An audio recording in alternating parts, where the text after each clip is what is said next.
La mutinerie n'a pas tourné à la révolution au Burkina Faso. C'était en février dernier et Blaise Compaoré, président du Burkina depuis un quart de siècle, a dû changer son gouvernement et verser des primes à ses soldats pour que la contestation se calme enfin. Mais cela change-t-il le fond du problème? Rien n'est moins sûr dans ce pays au très fort taux d'analphabétisme et dont un tiers de la population vit sous le seuil de pauvreté. Situation où l'Église catholique a bien évidemment son rôle à jouer et il est important ce rôle, nous le verrons au cours de cette émission. Même si dans ce pays, la majorité des croyants sont musulmans et les catholiques ne représentent que 20% de la population. On fait donc l'état des lieux du Burkina Faso avec notre invité, le père Albert Kaboré. Père, bonjour. Bonjour.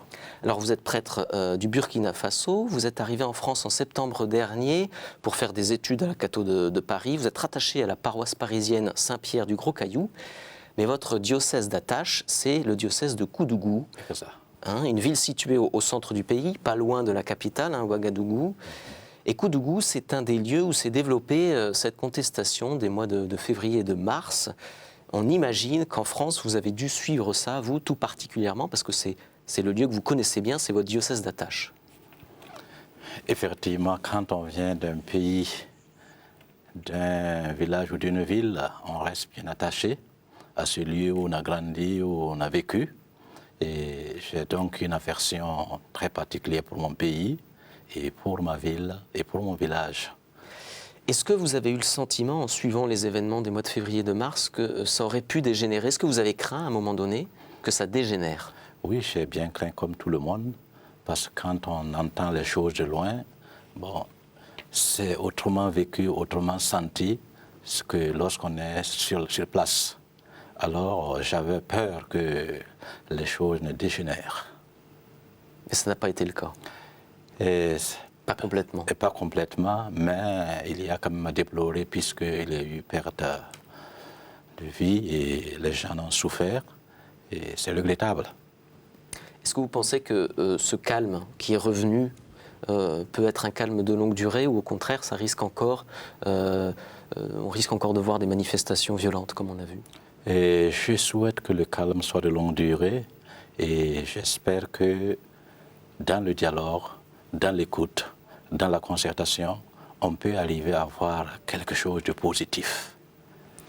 Est-ce que pour vous, cette manifestation, c'était un mouvement social, de revendication sociale, ou plutôt une révolution politique contre un président qui est depuis un quart de siècle au pouvoir? Et je dirais davantage que c'est plutôt la société, dans sa souffrance, laquelle société aspire à la vérité, à la justice, et tend aussi à pouvoir réussir dans la vie. C'est un besoin, un souhait qu'elle se fait. Alors quand il y a une difficulté, elle cherche les voies et moyens pour pouvoir en sortir. Au cours de ces événements, quelle a été l'attitude de l'Église catholique au Burkina Faso? L'attitude de l'Église au Burkina Faso a été comme l'attitude de toutes les autres religions. Et je crois que dans la plupart des provinces, les différentes religions travaillent de concert. Les musulmans, les catholiques, les protestants avec ceux de la religion traditionnelle, ils sont là pour la société, ils sont là pour la paix, pour le vivre ensemble. Alors, chaque fois qu'il y a un événement de ce genre, tout de suite les différents responsables se concertent et ensemble, ils étudient les voies et moyens pour arriver à des solutions afin de permettre à cette population de grandir dans la paix, dans la joie. Parce que la paix et la joie, c'est un bien pour la société. Et si dans la société, les gens s'entendent, les gens se respectent, les gens communient aux joies les uns aux autres, comme compatissent les uns les autres, alors il y a fraternité, il y a solidarité. Alors vous parlez de joie, mais précédemment, Père Kaboré, vous parliez de souffrance également. Oui. Le Burkina Faso est un pays dit en voie de développement, premier producteur de coton. L'agriculture occupe 80% de la population active. Il y a aussi une production minière importante, mais un gros tiers de la population vit sous le seuil de pauvreté et donc vit dans une forme de souffrance. Quelle explication l'Église donne-t-elle à cette pauvreté? Pourquoi il y a de la pauvreté au Burkina Faso aujourd'hui? Il y a d'abord la pauvreté. Cela dépend du fait que nous sommes dépendants de l'abondance ou de la manquance des pluies. S'il pleut suffisamment, le Burkinabé est un peuple travailleur. Alors, s'il pleut, il peut arriver à gagner son pain quotidien. Maintenant, il se trouve qu'on a connu des années où il y a eu beaucoup de sécheresse. Et la population aussi a beaucoup augmenté. Si bien que, de nos jours, il n'y a pas suffisamment cette possibilité pour développer le pays et permettre à chacun d'avoir de quoi manger. Il faut vraiment lutter, il faut travailler, il faut élever et on est souvent dépendant d'un certain nombre de choses qui nous échappent. Alors, il y a cette pauvreté, il y a aussi une des grandes souffrances probablement des Burkinabés, c'est ce grand taux d'analphabétisme. On parle de 80% de la population qui est analphabète. Pourquoi, à votre avis, Père Kaboré? Et parce que chez nous, aller à l'école, c'est une chance. Ce n'est pas comme ici ou ailleurs où il y a des écoles pour tous. Je prends un exemple. Dans certains villages où il y a un recrutement d'élèves, peut-être plus d'une centaine, allant jusqu'à 200 enfants se présentent, alors que peut-être la possibilité réelle de la classe ne peut contenir que 70 ou 80. Il est arrivé dans certains villages où on a entendu que des parents sont venus déposer une pierre et ils ont demandé à un de leurs fils de venir veiller sur cette pierre afin que le jour de recrutement, l'enfant puisse pouvoir espérer sa chance. Alors, si on a besoin de 60 ou 70, 80 pour le CP1 et 100 ou 200 enfants se présentent, il va de soi qu'il y aura des enfants qui vont retourner parce qu'ils n'auront plus cette chance. Donc il manque beaucoup d'écoles au Burkina Faso. Beaucoup d'écoles et j'avoue que l'État a fait beaucoup de grands progrès. Et la partie catholique, la partie protestante et aussi musulmane, chacun à son niveau essaie autant que faire se peut d'aider l'État à trouver aussi, en construisant des écoles, pour que la plupart des enfants puissent avoir cette chance. Selon un recensement de 2006, on dit que la moitié des enfants en âge d'aller à l'école primaire vont effectivement en école primaire. Oui. Pourquoi finalement, est-ce que l'État a encore beaucoup à faire? Est-ce que de son côté, l'Église, qui dit-on, l'Église catholique, a à peu près 10% de la population qui viennent dans les écoles catholiques, est-ce que l'Église a encore aussi du travail à faire, à créer d'autres écoles, de nouvelles formations? Ah oui, l'Église, il faut savoir que l'Église donne un grand coup de main par rapport à cette éducation, par rapport à la scolarisation. Est-ce que c'est suffisant? Ce n'est pas suffisant. Ce n'est pas suffisant, mais ce qui se fait déjà est encourageant. Et avec le temps, je pense que si de part et d'autre on est soutenu, on arrivera quand même à répondre à ce besoin-là. Alors sur la question de la formation, de l'apprentissage d'un métier même, l'Église est très présente et active au Burkina Faso, notamment auprès des enfants et des jeunes en grande difficulté. C'est l'objet d'une association fondée par les Pères Blancs. L'association s'appelle Tab Yinga et je vous propose de découvrir son action avec cet extrait d'un documentaire. On regarde.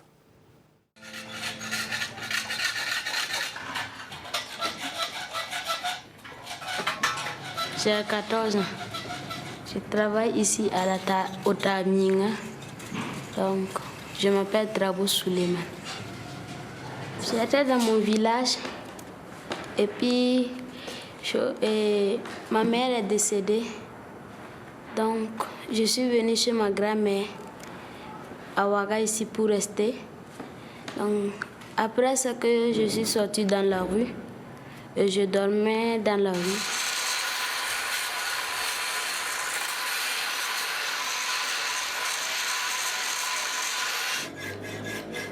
Ici, on donne le travail à les enfants aussi pour qu'ils ne restent plus dans la rue, puis qu'ils travaillent. C'est ça que moi aussi j'aime ici. Je priais Dieu aussi que de me sauver dans la rue aussi, pour que quelqu'un ne me pointe pas, quoi. Donc, comme j'ai entendu le nom de Al-Nasser, que les enfants dorment là-bas, donc moi aussi j'ai dit, en tout cas moi aussi je vais aller là-bas, puisque dans la rue aussi, c'est danger.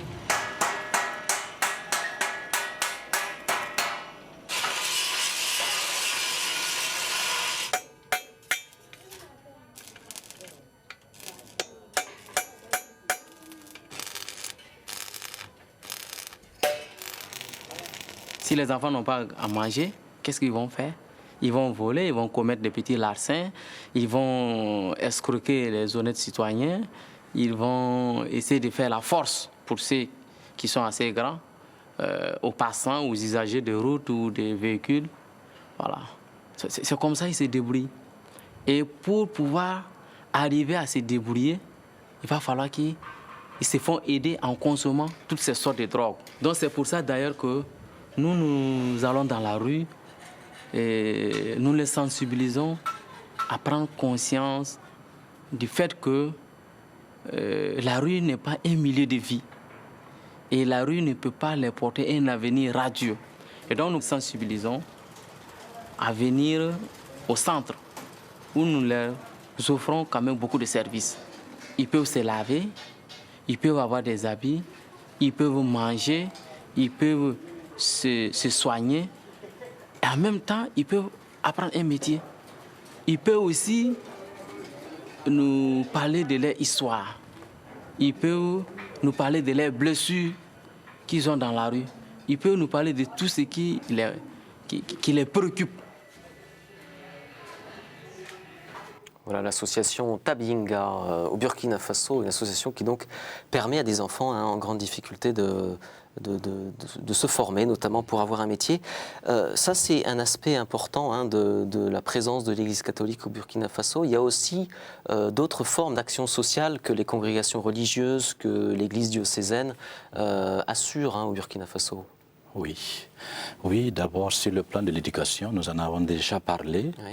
Et l'Église essaie de donner une forte contribution pour aider à scolariser le maximum d'enfants et leur permettre d'avoir une bonne éducation. Mais en sus de cela, il y a aussi que l'Église travaille du côté du développement. Par exemple, la question de l'eau. Alors, l'Église aide à creuser des puits à grand diamètre ou des forages et surtout des retenues d'eau pour permettre aux populations de pouvoir faire le jardinage et permettre aussi aux animaux, parce que dans certains villages, il y a que les gros villages sont entourés aussi d'autres petits villages qui n'ont peut-être pas la chance d'avoir ces retenues d'eau. Alors, en saison sèche, là où il y a une retenue d'eau, beaucoup d'animaux viennent et ça devient un point vital. Les enfants se retrouvent, les personnes se retrouvent et les jeunes qui peuvent font du jardinage, qui de la tomate, qui des choux, etc. Et ça leur permet de rester au lieu d'émigrer, comme certains le font, à la faveur de l'aire rurale. Alors on essaie, autant que faire se peut, à aider ces jeunes-là à travailler, à rester dans leur contexte. Alors ça, c'est l'action sociale et même au-delà de l'Église. Pour autant, au Burkina Faso, c'est l'islam qui est majoritaire. Oui. De quel islam il s'agit, Père Kaboré? Et je crois que nous n'avons pas, pour autant que je sache, des intégristes, oui, comme on le sent ailleurs. Et chez nous, je dois dire qu'il y a une bonne entente entre les musulmans et les catholiques. Pour ce que je connais moi-même dans ma famille, il y a des musulmans, il y a des protestants, il y a des catholiques. Par exemple, à mon ordination, et lorsqu'il s'est agi pour l'évêque de Dialoro avec la famille, ce sont les musulmans de la famille là, qui répondaient, qui disaient « Nous sommes pressés pour que notre fils devienne prêtre ». Et dites-vous, après la première messe, lorsqu'il s'est agi également d'organiser la réception, les musulmans étaient bien engagés.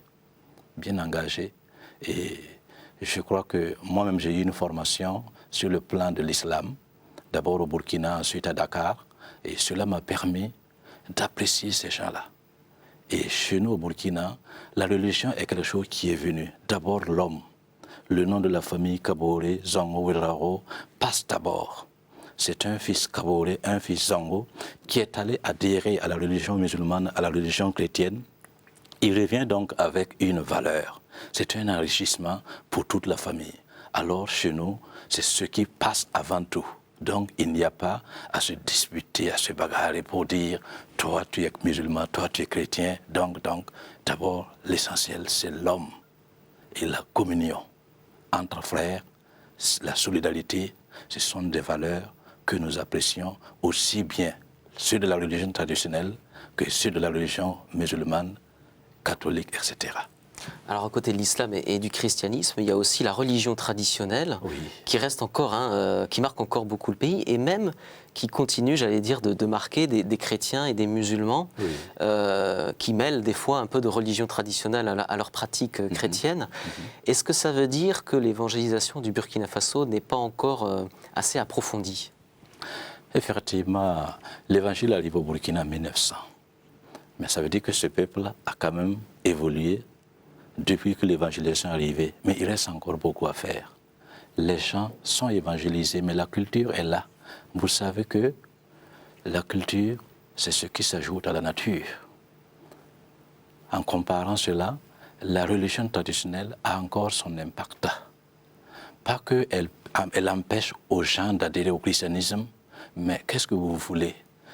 Compte tenu des difficultés, certains, ils vont être chrétiens, ils vont être musulmans, mais face à des difficultés auxquelles ils n'ont pas de réponse, ils vont peut-être encore faire ce retour ou ce détour, pensant que peut-être dans la tradition, ils pourraient trouver réponse à leurs problèmes.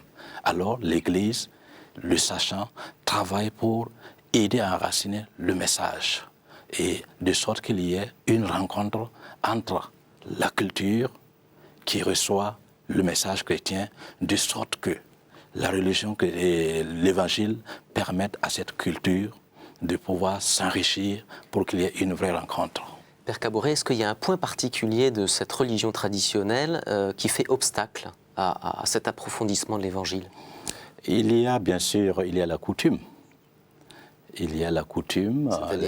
La coutume, c'est-à-dire il y a certaines pratiques, par exemple sur le plan des sacrifices et sur le plan des funérailles qui posent problème. Et de ce côté, l'Église est en train de travailler pour voir, pour aider les chrétiens à mettre en relief leur foi et à ne pas se laisser peut-être apeurer par certains points de la culture, à telle enseigne que peut-être ils se découragent, ils baissent les bras. Expliquez-nous, Père Kaboré, vous parliez des funérailles, c'est-à-dire qu'est-ce qui se passe dans ces funérailles traditionnelles qui choque l'Église ou qui peut ne pas être conforme à ce que souhaite l'Église? Donnez-nous un exemple concret. Bon, je prends un exemple, par exemple, dans certains milieux, par exemple, quand quelqu'un meurt, il y a ce qu'on appelle le fait de raser la tête. Bon, se raser la tête, c'est se coiffer, ça se fait de l'air. Mais lorsqu'il faut se raser la tête, avant ou après on pratique des rites qui sont en contradiction avec la foi chrétienne, c'est là que nous disons qu'il faudrait faire attention. Voilà. Alors, cette évangélisation dont on parle au Burkina Faso peut passer par les médias, notamment face à une forme d'impérialisme culturel occidental que dénonce l'évêque de Ouagadougou, Monseigneur Philippe Ouedraogo. Et je vous propose d'écouter ce qu'il nous dit. Les hommes des médias, notamment les catholiques, doivent tenir compte de leur foi dans leur métier. C'est un aéropage, c'est une évangélisation. Donc, ils sont envoyés en mission par les médias, à travers ce qu'ils font. D'où la nécessité, comme nous disons, d'évangéliser les médias pour que vraiment on atteigne l'objectif ultime qui est le bien de l'humanité, le bien de l'homme créé pour vivre digne et heureux. Cette espérance qui habite le président de la conférence épiscopale du Burkina Faso et du Niger se heurte cependant à une réalité bien présente en Afrique. Un impérialisme médiatique occidental qui s'oppose aux valeurs défendues par l'Église.